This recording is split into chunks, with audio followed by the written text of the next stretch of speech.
Doutora Adriana Agnelli, seja muito bem-vinda. Muito boa noite. Boa noite, Dalcides. Boa noite aos nossos telespectadores também. Quando a gente fala de intestinos, a gente foi para as ruas para tentar entender, assim, como as pessoas reagem.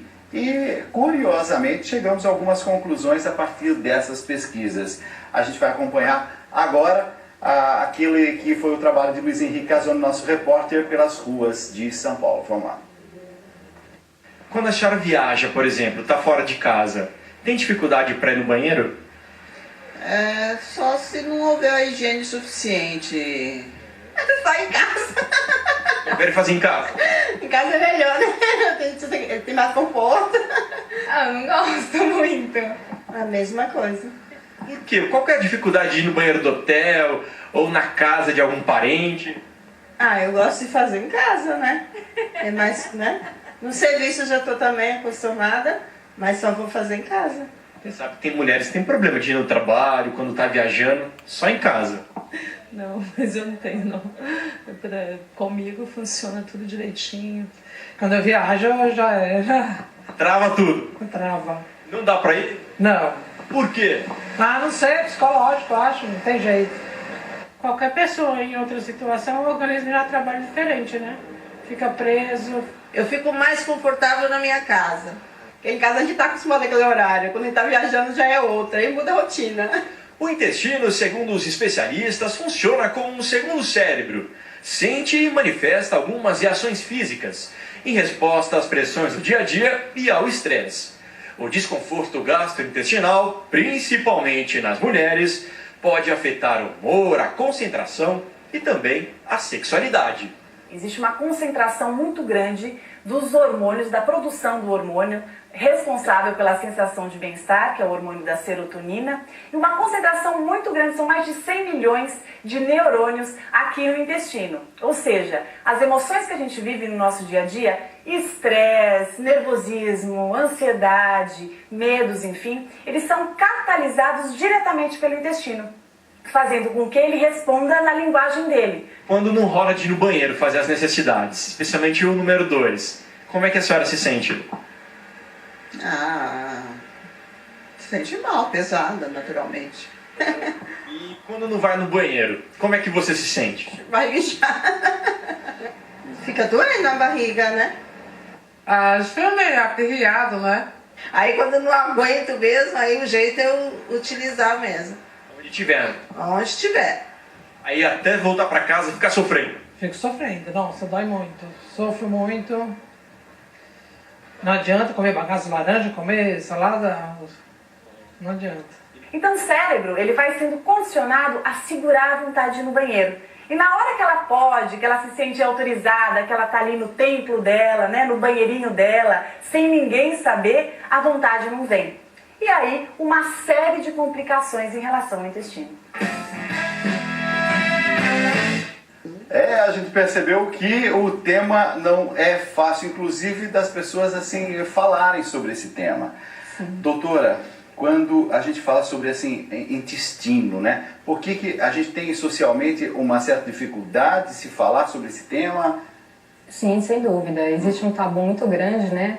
Porque as pessoas sentem constrangimento de falar que elas têm vontade de ir no banheiro ou que ela tem dificuldade no banheiro. Então, é um assunto que as pessoas só vão abordar com o médico depois de muito tempo de sofrimento, né? Tem algumas doenças também que prejudicam o bom funcionamento do intestino.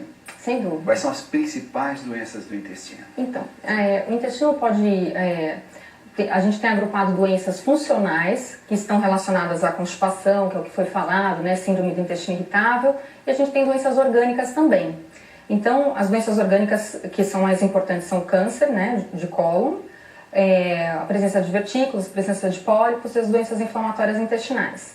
Então, as pessoas assim, confundem os sintomas, ficam com medo de ter alguma doença mais grave, né? Mas muitas vezes demoram muito para procurar assistência médica e é importante, durante a consulta, a gente descartar as doenças orgânicas, né? Que são doenças que exigem um tratamento diferenciado, das doenças funcionais, que são a grande maioria das queixas, na verdade, né?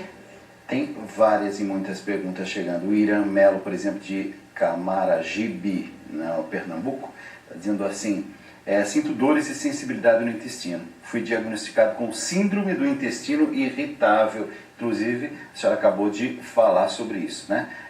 Quais são assim, os sintomas para ele saber que realmente se confirma? Então, a síndrome do intestino irritável é uma das doenças do funcionamento, né, do intestino. É uma doença onde existe uma queixa de distensão abdominal, cólica, com uma frequência de pelo menos uma vez por semana em um período de 3 meses, né? E associada com uma alteração no hábito intestinal, que pode ser ou constipação, que é o não funcionar o intestino, o intestino funciona menos de 3 vezes por semana, ou diarreia, que é o inverso, o intestino funcionar muitas vezes, funcionar mais que 3 vezes por dia, né? Essa doença, ela... 3 vezes por dia tem alguma coisa errada, é isso? Tem alguma coisa errada, e menos de 3 vezes por semana também, né? Então, essa doença, a gente classifica a pessoa com essa doença quando a gente descarta a doença orgânica. Então, a gente precisa descartar que tenha doença inflamatória intestinal, que tenha presença de pólipos, de vertículos, que ele tem algum outro fator que seja a causa dos sintomas, que seja um problema anatômico, né? Descartando essas doenças orgânicas, a gente diz que é uma doença do funcionamento do intestino, que uma delas é a síndrome do intestino irritável.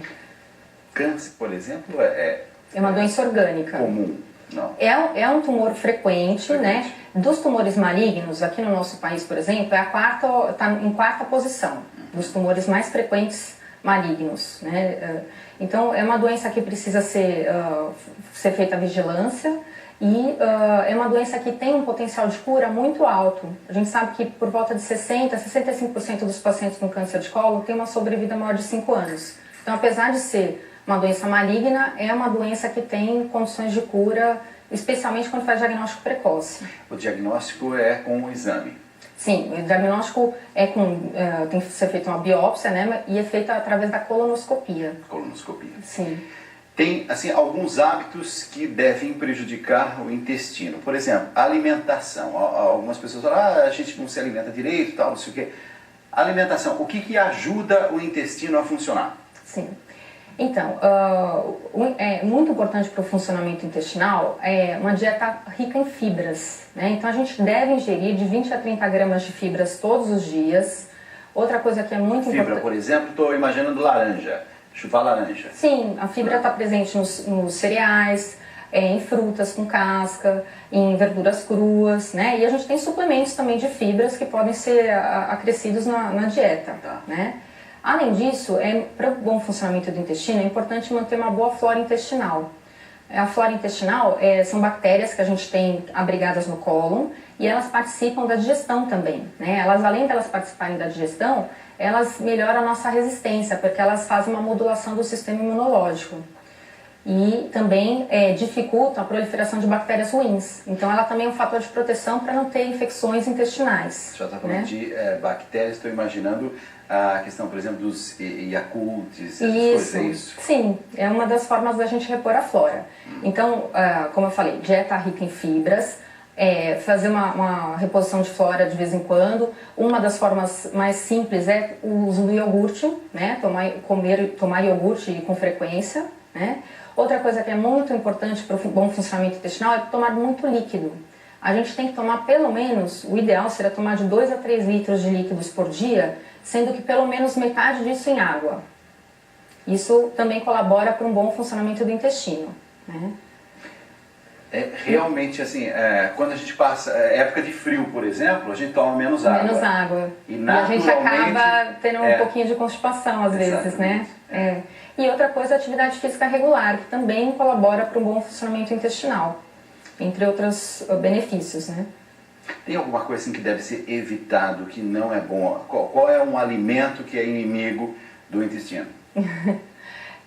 Assim, existe uma variação individual, né, de indivíduo para indivíduo, mas, de modo geral, alimentos fermentadores são ruins, então massas, muita batata, muito carboidrato doce, né, e, assim, do ponto de vista de doença orgânica, de câncer de cólon, de pólipos, existe uma evidência de que alguns tipos de alimentos são ruins, como, por exemplo, ingesta acentuada de carne vermelha, alimentos embutidos, né?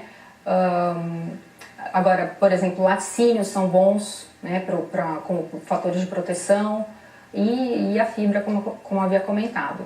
Doutora, todo assim, especialista que vem ao programa, em geral, fala com um certo receio de carboidrato, fala também assim com um pé atrás sobre a doce. Quer dizer, e a gente tem uma cultura, a nossa cultura brasileira, ela é bastante baseada nisso, né? Sim, a gente tem uma alimentação que a gente considera como uma alimentação bem ocidental, né? Que é com muito carboidrato, muito doce, massa, muito alimento gorduroso, né? E assim, vários estudos, não só para o intestino, mas também para a parte cardiovascular, para o controle de diabetes, todos mostram que a alimentação saudável, com mais fibras, com mais carne branca, bastante líquido, tudo isso ajuda na saúde de modo geral, né? Não só do intestino, como dos outros órgãos também. Olha, a Maria Luísa de Curitiba, ela escreveu para a gente agora e está dizendo assim: doutora, é verdade que quando a mulher está no período menstrual, o intestino dela tende a ficar mais desregulado, ou isso é um mito?